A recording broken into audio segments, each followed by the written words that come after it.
Alright guys, I'll try to explain tempo for you guys. I don't know if I'll explain it well, but I'll do my best. Tempo is sort of a vague term. Everybody has a different idea what it is. But every lobby has a different tempo, so it's not a universal thing where you just default to one playstyle and you roll with it. If you want to be good at TFT, you should realize what the tempo of the lobby is and you adjust your playstyle to it. So when the lobby is low tempo, you have two choices. You either wanna do the same thing like them and go for the late game swing, or you can use the situation and preserve HP and play for top 4. Usually you won't outscale them as they sacrificed a lot in the early game and you didn't. So yeah, those are the two ways you can approach a low tempo lobby.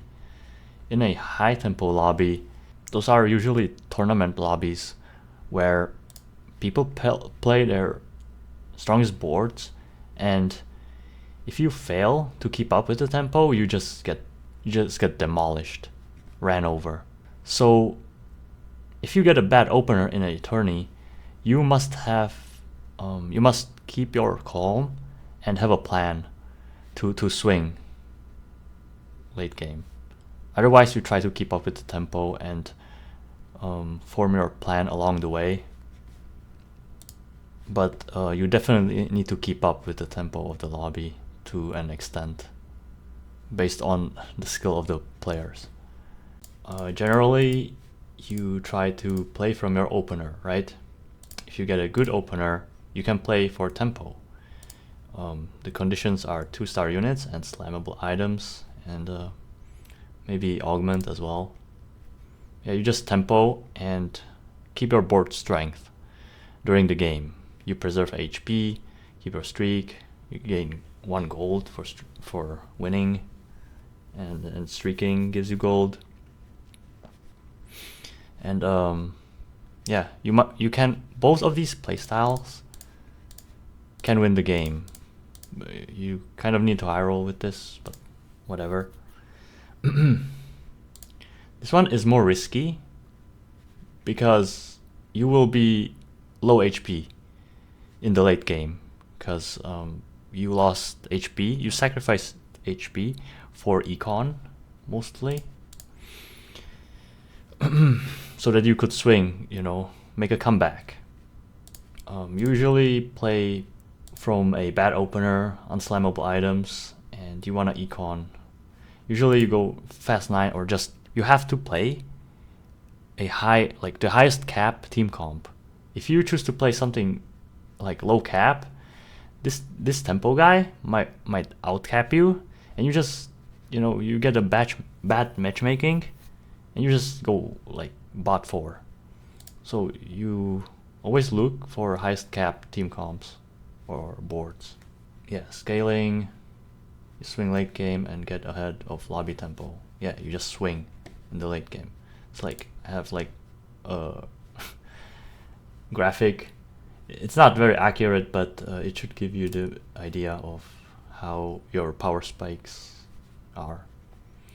So everyone gets resources to work with, right? The similar amount, and you decide what you do with these resources. Yeah, you make econ, but usually you sacrifice HP, and if you want to keep your board strength, you usually sacrifice econ.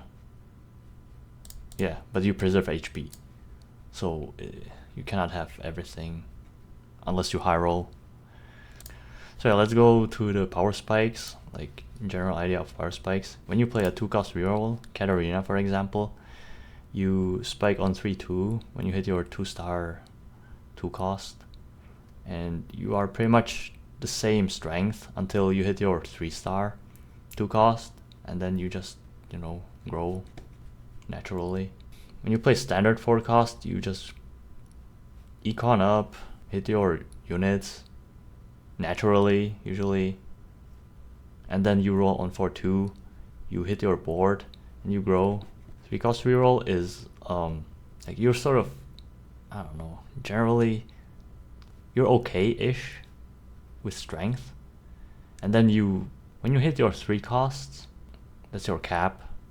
With fast 9 you are weak in the early game. Here you roll a little bit to stabilize, and on 4-5 I think usually try to fish for your level 9 board. After neutrals you try to 2-star your board, right? That's the general idea. And in a game there's 8 players, right? So there's like 8 of these curves during the game. One skill in TFT is to realize how strong, or recognize how strong other players are, so that you don't need to sacrifice unnecessarily any of your resources. Like you want to be stronger than the people, just slightly above, so that you can keep on scaling with your econ, right?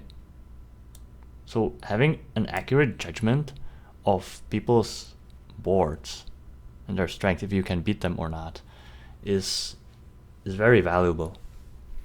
For example, in here, when you are playing reroll, you are stronger than everyone else, but if you spend your econ to hit your, or you spend your Nikos to hit your Janna 3 early, you like spike earlier, but then you like, it's unnecessary because everyone else is down here, right? So you spiked, but then you lack resources to scale later on. Like you don't have money to roll for your Kabuko 3 here, and you'll be stuck on this power level while everyone is like, you know, above here. So you kind of screw yourself. And yeah, to keep your Nikos for the last units is important, because the more units are out of the pool, the more expensive it is for you to find the last ones. So keeping Nico for the last ones is the best thing to do most of the time, unless you use it for tempo in here. But you know, I mean, there are cases like that, but generally you don't do that. You don't need to do that. So yeah, I think that's it. Hope you guys learned something. If you have any questions, just ask me, or if I was wrong about something, tell me.